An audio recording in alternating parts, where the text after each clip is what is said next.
Good day. So we are continuing with vertical projectile motion. That's motion in one dimension. I would like you to make reference to our textbook or study guide, Revolutionary Science, workbook study guide 1, written by Norman Muvotsi and Sibeko. I would like to have you reflect on the equations that we looked at before, which are the equations of motion, which you find at the back of every question paper. And let's jump straight into some questions now that you got quite an extensive background with this chapter on projectile motion. Here is a question that's up on the board that I want you to take a look at. And the question reads, a ball is thrown vertically downwards from a certain height above the floor. The ball bounces a few times from the floor. The velocity time graph below represents the motion of the bouncing ball from the moment it was thrown, right? Ignore the effects of air resistance. Now, let's talk about a graph quickly that shows velocity against time, a projectile graph. If you think of it, look at this part here. What is happening to the velocity? If we consider the downward movement to be positive, to be negative, right? What is happening to it in this section here? It is increasing in velocity. In other words, this graph is taken downwards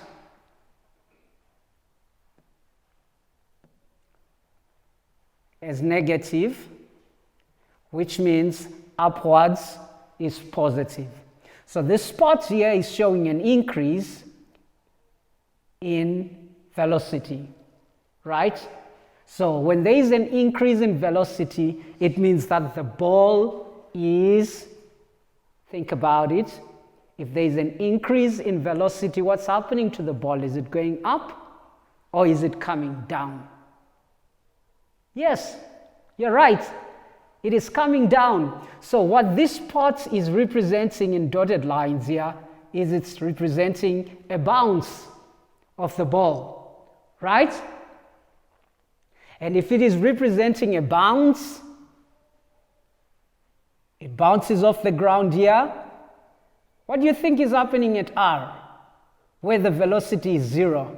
If you remember our position time graph, what did we say happens at the highest point? The velocity is equal to 0. In other words, R here is representing the highest point, right? And then it comes back again and it bounces. So this is bounce 1 and this is bounce number 2.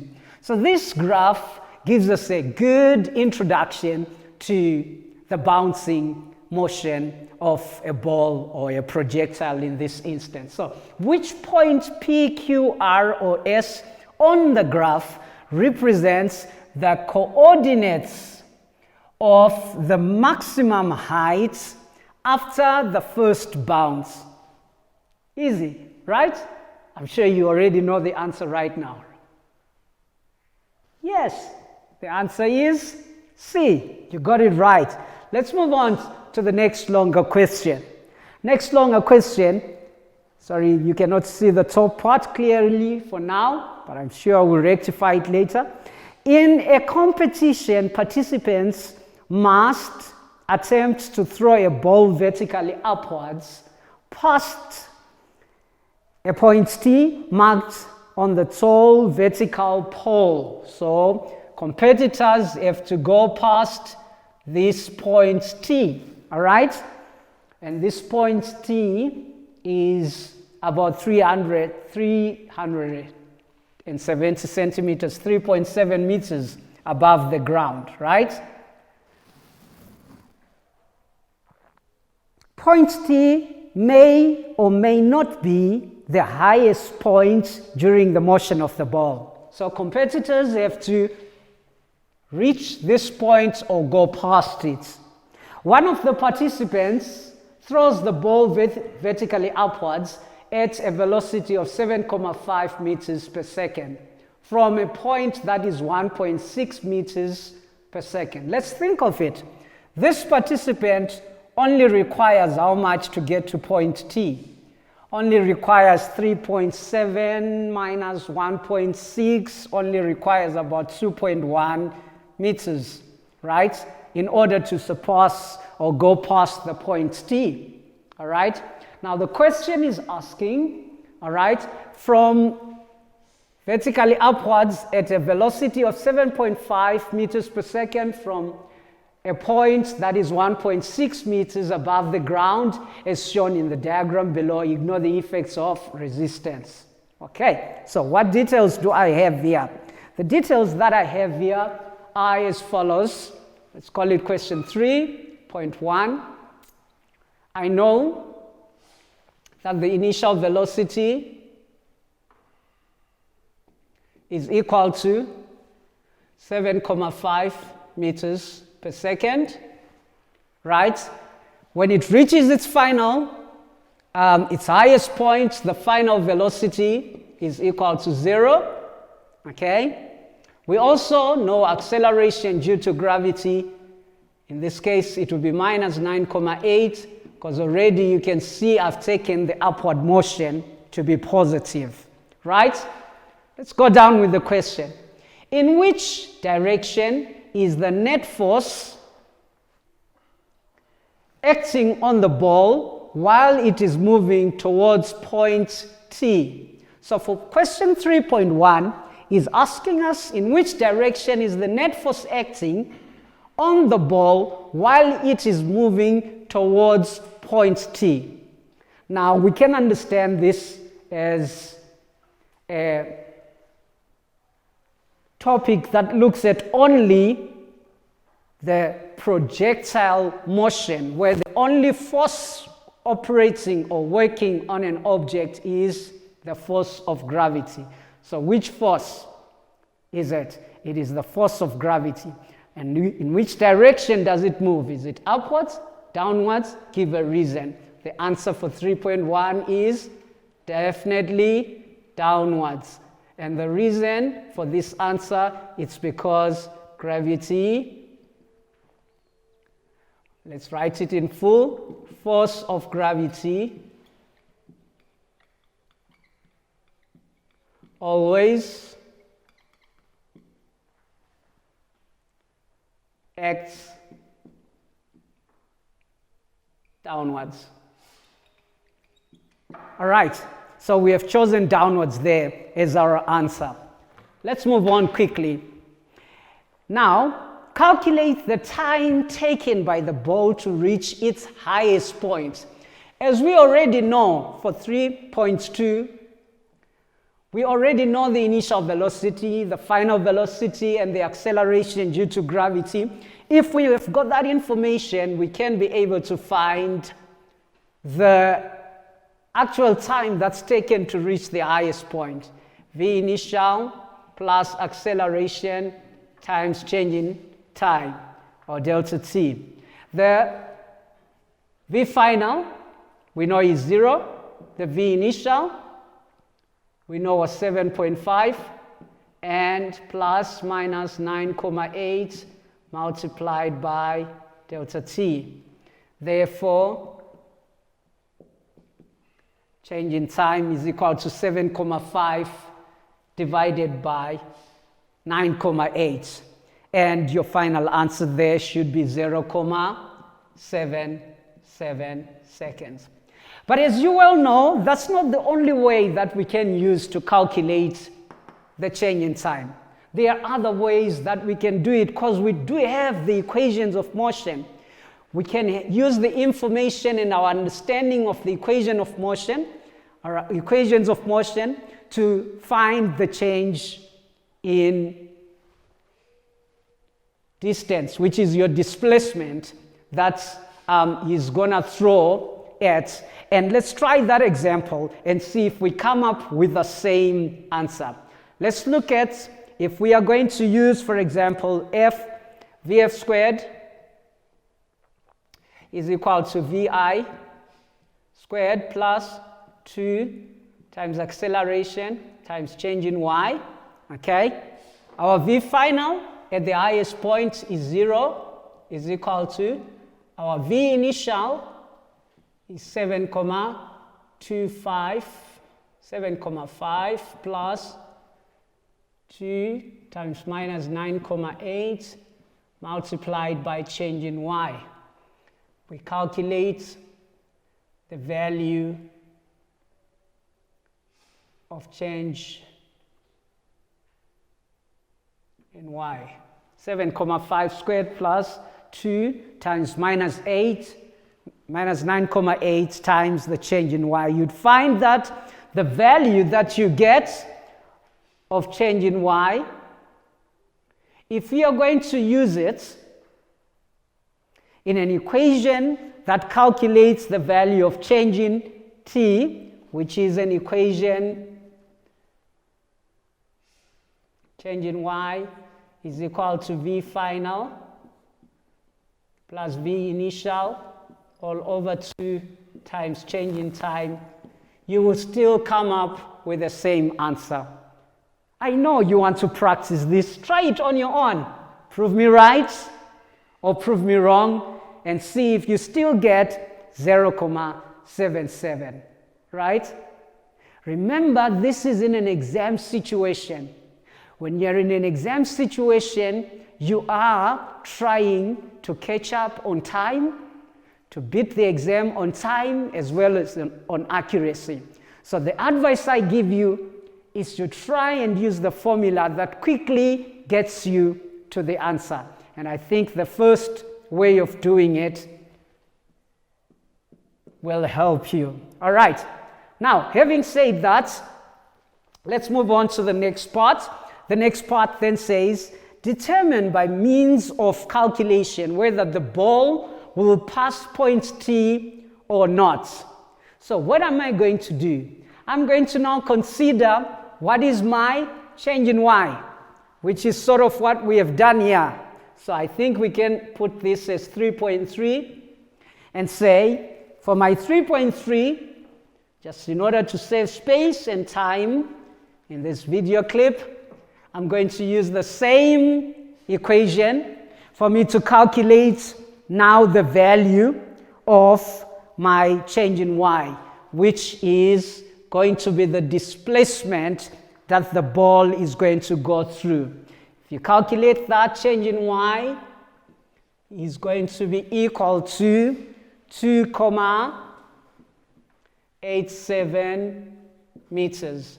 You must have your calculator out, must have tried this on your own, and must have come up with an answer of 2.87 meters. Now consider 2.87 meters in comparison to 2.1 meters. To answer the question by calculation whether the ball will pass point T or not, I think and I know the ball will pass point T because, all right, the delta y is greater than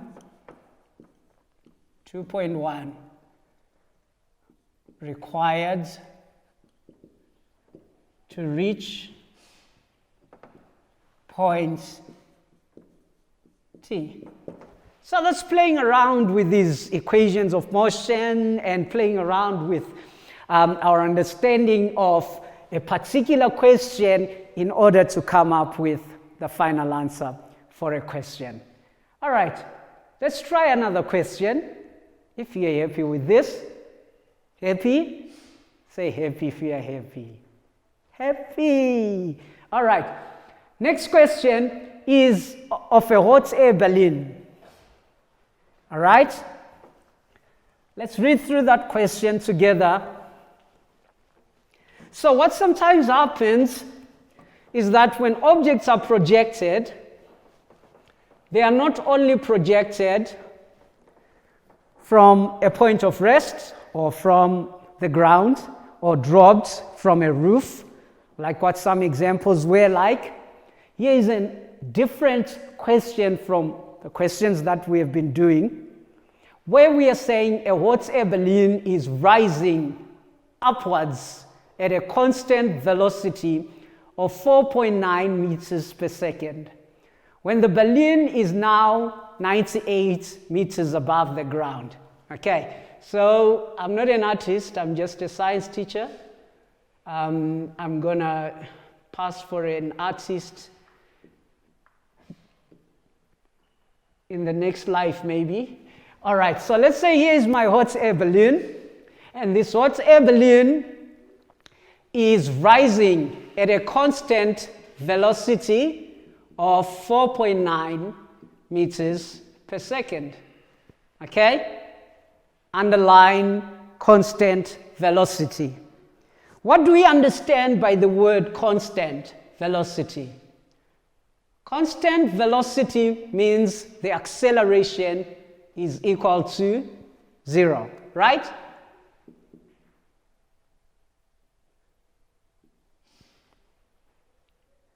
When the balloon is 98 meters above the ground, so let's have our balloon at 98 meters above the ground.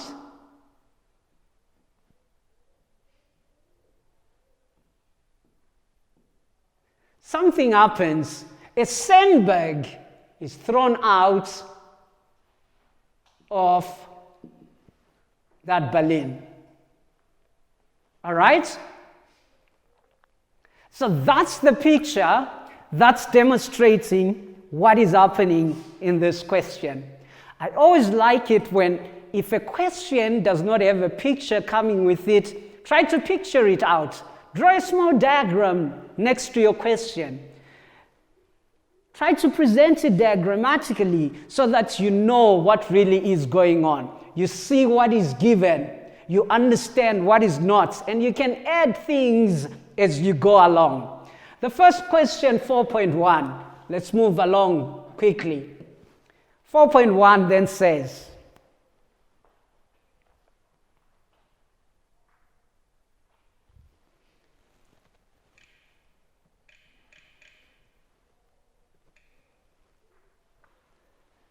at the instant the sandbag is dropped, it moves upwards with reference to the ground. Give a reason for this. So at the moment the sandbag has been dropped from the hot air balloon, it moves slightly upwards. So there is a slight upward movement of that sandbag.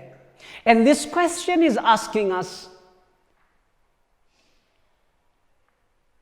to give a reason for this observation. All right? The reason for this observation, we have done it before. When we looked at Newton's first law of motion, under Newton's first law, after stating Newton's first law, we stated a very important aspect of Newton's first law, which is inertia. All right? Makes the object move, right?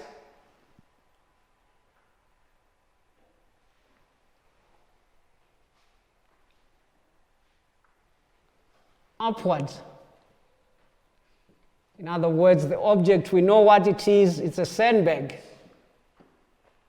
Okay? It's sort of tendency of restraining or a tendency of withstanding the change in motion. So it continues upwards with, can you identify the initial velocity? that it moves upwards with? If you said 4.9 meters per second, you're on the right track. Well done. You're more than halfway to solving this particular question. The question says next, what is the magnitude of the acceleration of 4.2.1?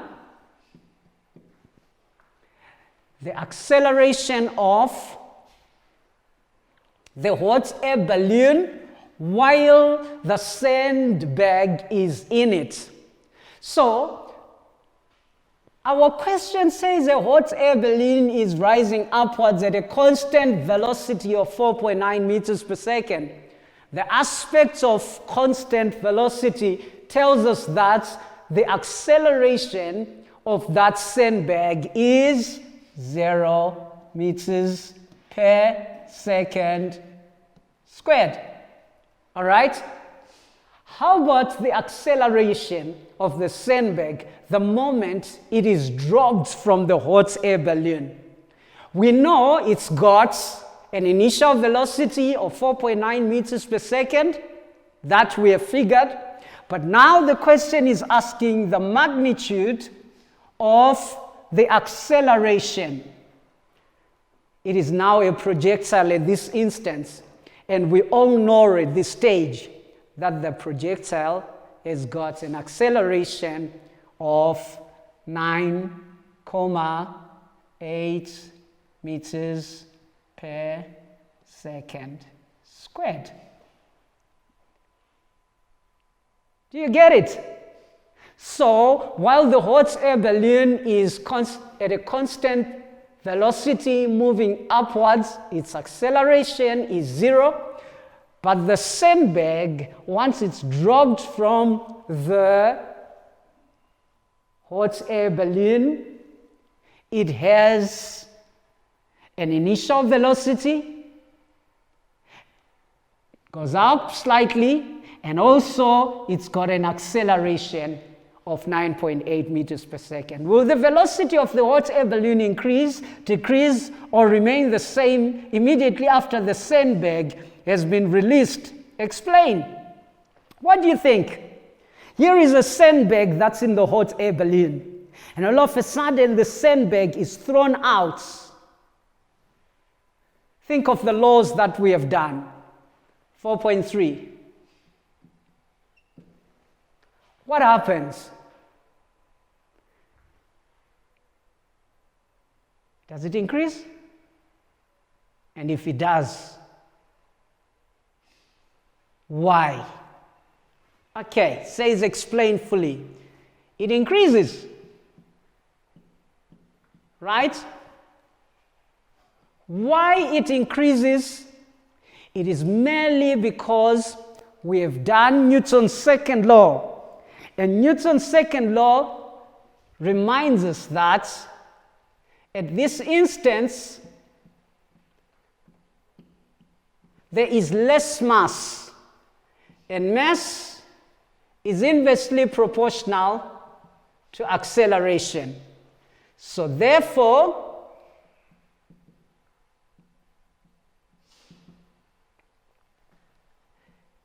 a smaller mass means a greater acceleration, right?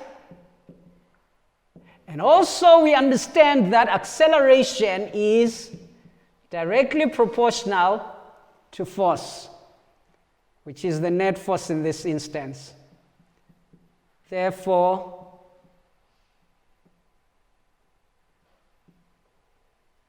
the velocity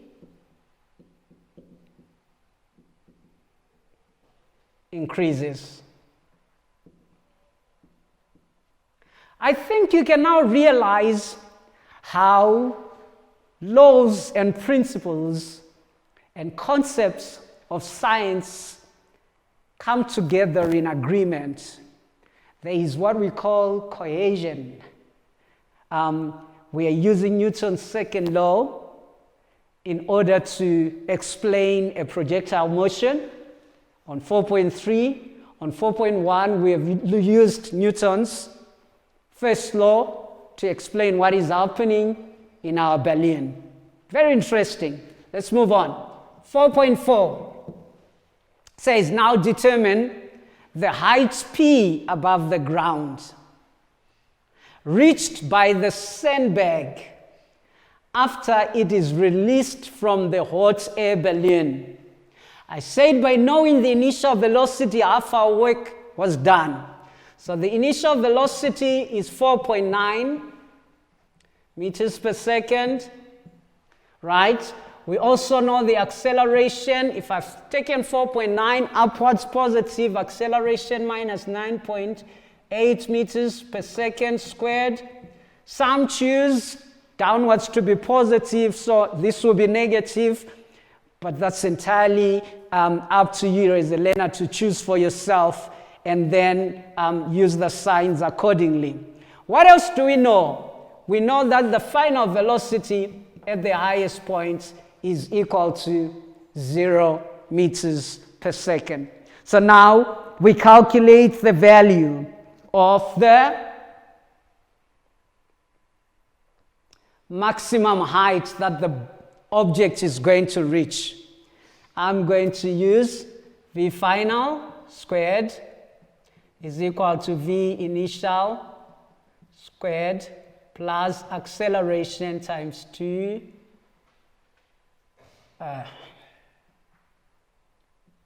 change in y. Okay, there we go. Let's substitute. Final velocity 0, initial velocity 4.9 squared plus 2 times minus 9.8, and you can find the value of your change in y in this instant. Go on, go for it. Calculate the value of change in y. Pull out your calculator. I know you got your pen and paper ready, already to do the calculations.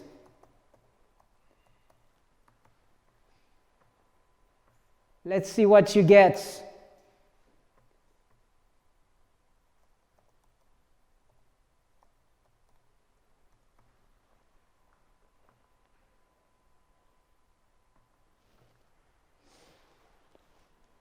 Okay, my calculation here is simply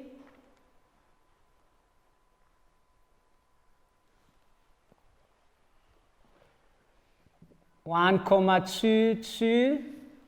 Sorry, I'm using green.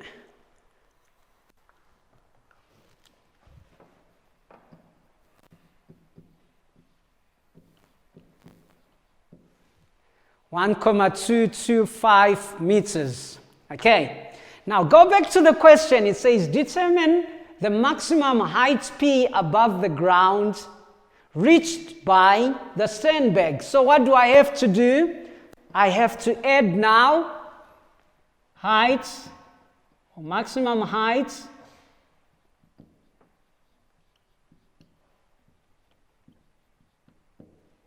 is equal to 98 plus 1,225, which gives me 99.23 meters.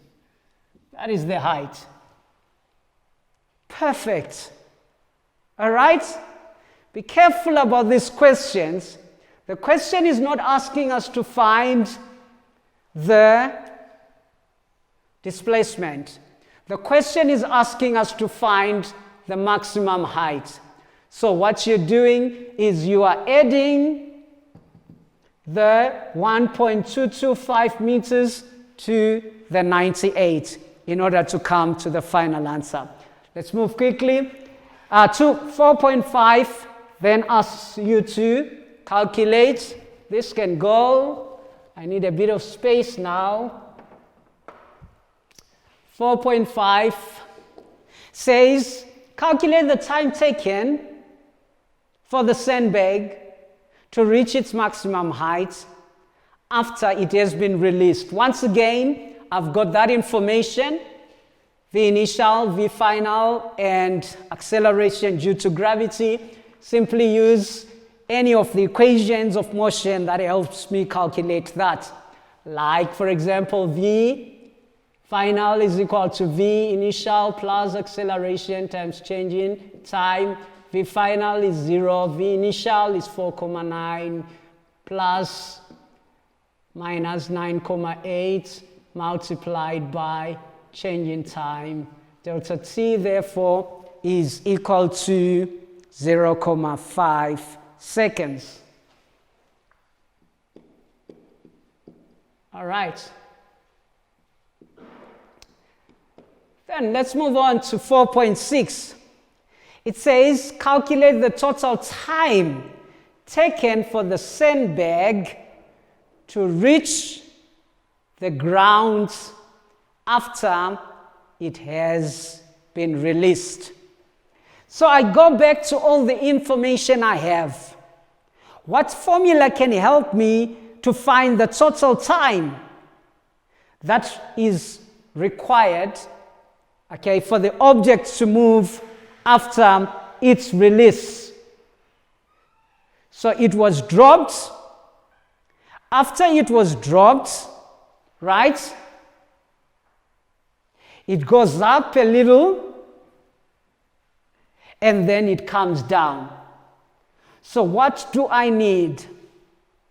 I need to find the time that it takes for it to move from the point of release. Okay? So therefore, my delta y from the information that I have is equal to velocity times time plus half of acceleration times t squared. All right, that's for the duration of the object.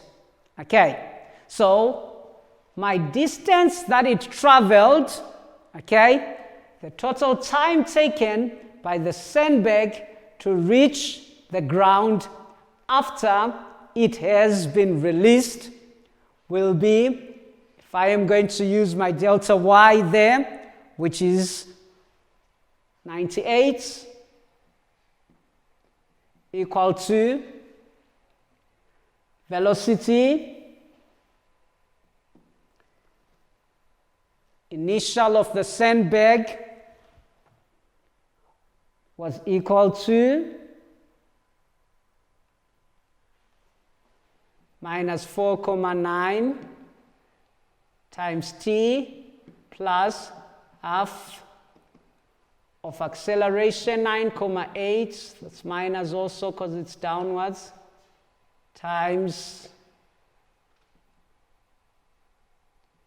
change in t. All right? If I'm going to solve this quickly, it will give me 0 is equal to divide by 4,9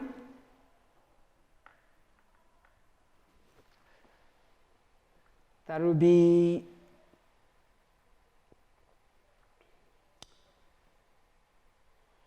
if I divide by 4,9, because this is 4,9, that's 4,9, I'll have an equation that says t plus t plus minus 20. So therefore, 0 is equal to t minus 4t plus 5. Therefore, t is equal to minus 20 minus t, yeah, sorry. Okay, so that's t minus 4, t plus 4 minus 4t is equal to 4 minus, or t is equal to 5. Now, you know time cannot be negative, right? Therefore, my total time is going to be equal to 5 seconds. All right. This is for the duration of the motion of the object. All right. So we have to make it clear that the delta y, don't be confused by the maximum height, because once it goes up a little, okay, it still comes down. So that delta y is still 98. Don't be confused by 99.23, okay? And I've used initial velocity of 4,9 in my calculation here, so that I can come up with the amount of time that it takes to go through the motion. Okay, so that's the answer that you can come up with, an answer of 5 seconds for the continuous motion of the object. Look at it, think about it, try out your calculations on your own, and I am so sure you will be able to do it with other different equations and come up with the same answer. This was just application of your mathematics in order to solve minus 4,9t plus a half times 9,8 times change in t. All right, in order to solve the quadratic equation. All right, I'm sure you've had fun. This has been a roller coaster once again. It's Chow from Chibs. Thanks.